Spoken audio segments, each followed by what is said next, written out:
You're scrolling through Instagram or walking through a certain part of your city, and you see it.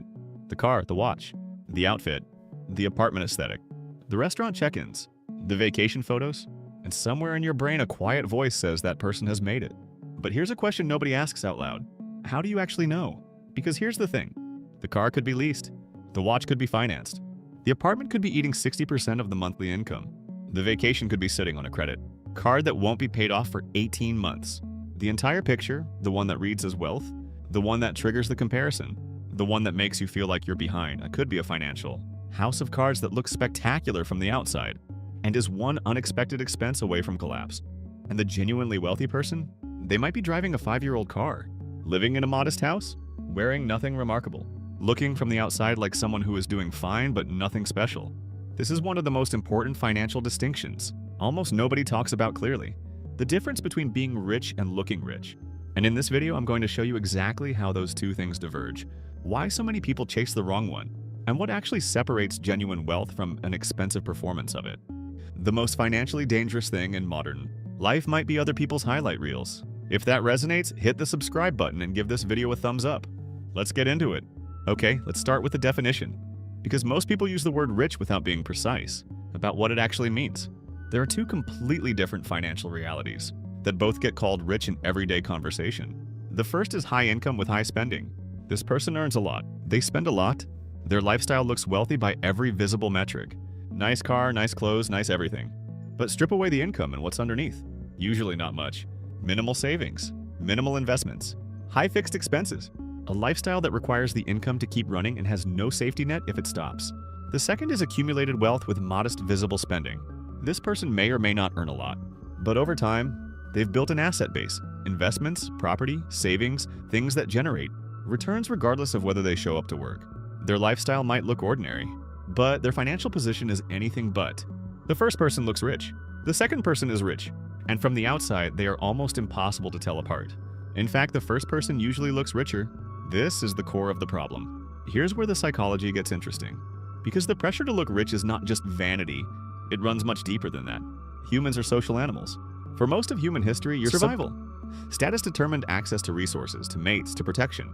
The brain evolved to care intensely about how it's perceived by others.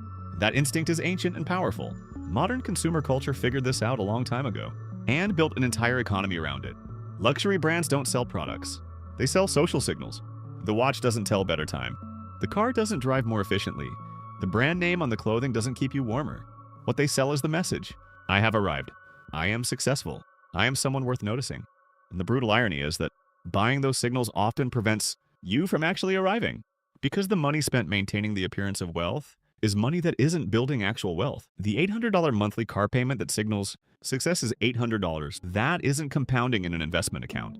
The expensive apartment in the right neighborhood that signals status is the difference between a savings rate of 5% and 25%. Looking rich and becoming rich are often in direct financial competition with each other, and most people never consciously choose which one they're actually optimizing for. Here's a number that tends to stop people. The average millionaire in the United States, not the flashy ones, the actual statistical average, drives a car that costs under $35,000, lives in a house that is comfortable but not extravagant, shops at ordinary stores, looks from the outside like a solidly middle-class person. This isn't accidental, it's causal. The reason they accumulated wealth is partly because they didn't spend it performing wealth. Every dollar not spent on visible status signals was a dollar, available to compound quietly in the background. Over decades, that quiet compounding is what produced the actual wealth, not the appearance of it. Meanwhile, the person who leased the luxury car and upgraded the apartment and bought the wardrobe that communicates success spent those same years funding the appearance of an outcome they never actually built. The financial statement underneath looks nothing like the lifestyle on top. And here's what most people don't realize. The people most impressed by visible wealth are usually not wealthy themselves. Genuinely wealthy people tend to be far less impressed by displays of spending, because they understand what it actually costs, and they've seen enough people collapse financially behind a beautiful exterior to know that the exterior tells you almost nothing. Here's the third layer, and it's the one that makes this pattern so hard to break. Looking rich feels like progress. This is the psychological trap at the center of all of it. When you buy something that signals success, your brain registers it as achievement. The new car doesn't just feel good because it's comfortable. It feels like evidence that you're moving forward, that the work is paying off, that you're becoming the person you want to be. But it's borrowed evidence that you didn't build wealth to buy the car. You went into debt or spent savings to have the feeling of having built wealth. The feeling is real. The financial reality underneath it is not. And because the feeling is real, it temporarily satisfies the drive to make progress, which means it reduces the urgency to do the actual work of building financial security. Why aggressively invest when you already feel successful? Why cut expenses when the lifestyle already feels like a rival? The appearance of wealth is financially dangerous precisely because it mimics the emotional reward of actual wealth, without producing any of the underlying security. So what does actual wealth actually look like? Not in magazine spreads. In real life, it looks like options. The ability to leave a job that is making you miserable because you have enough saved that the next 3 months are covered while you figure it out. The ability to say no to something without financial panic. The ability to handle a $4,000 unexpected expense as an inconvenience rather than a catastrophe. It looks like time. Not having to sell every hour of your life to maintain. A lifestyle you chose at 25 and are now trapped by at 40. It looks like calm. A specific kind of financial calm that has nothing to do with income and everything to do with the gap between what you earn and what you spend. The knowledge that the accounts are healthy, the investments are running, the safety net is real. That feeling is genuinely invisible from the outside. You cannot photograph it. You cannot wear it. You cannot park it in a visible spot. But it is worth more than every visible signal of success combined. Here's the practical side. Because understanding this intellectually doesn't automatically change behavior. The social pressure is real.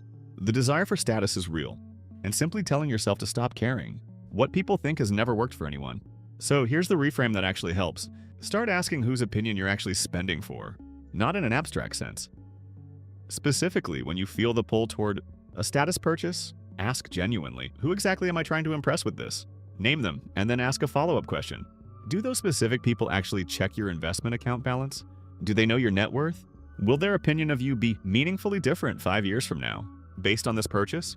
Almost always the answer is no. The audience you're performing for isn't tracking your financial story. They're absorbed in their own.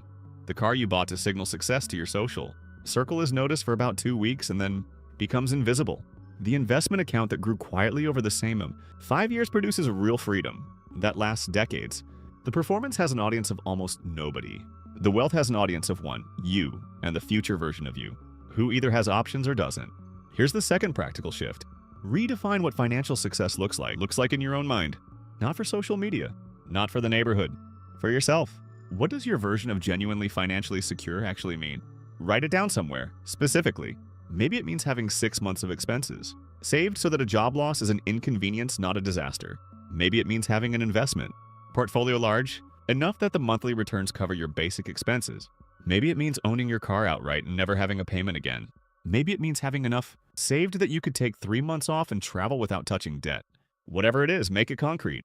Because a concrete personal definition of financial success is the only thing that can compete with the abstract social pressure to perform it. If you know what you're building toward, the status purchases start to look less like rewards and more like detours. So let's bring this together. Being rich and looking rich are two different things. They often cost each other. The money spent maintaining the appearance of wealth is money not building actual wealth. And modern consumer culture has become extraordinarily sophisticated at making the performance feel like the achievement. The genuinely wealthy tend to be less visible, not because they're hiding, but because the things that actually build wealth, consistent investing, controlled spending, a growing gap between income and expenses are invisible by nature. They don't photograph well. They don't generate social media content. They just compound quietly, in the background for decades, until the outcome is undeniable. The choice between the two is happening constantly. In small daily decisions most people never consciously make. The car payment versus the investment contribution. The apartment upgrade versus the savings rate. The wardrobe that signals arrival versus the account balance. That actually gets you there. You don't have to live like a monk. You don't have to drive a terrible car or live in a bad apartment. But knowing which game you're actually playing changes everything. Because you can't win a game you've never consciously chosen to play. And the game that actually produces freedom, the kind you can live inside rather than photograph, has almost nothing to do with what you look like while you're playing it. If this video made you think differently about what financial success actually looks like, hit the subscribe button. And I'm curious, have you ever caught yourself making a financial decision based on how it would look to other people rather than what it would actually do for your financial life? Let me know in the comments, because most of us have, and admitting it is usually the beginning of something better.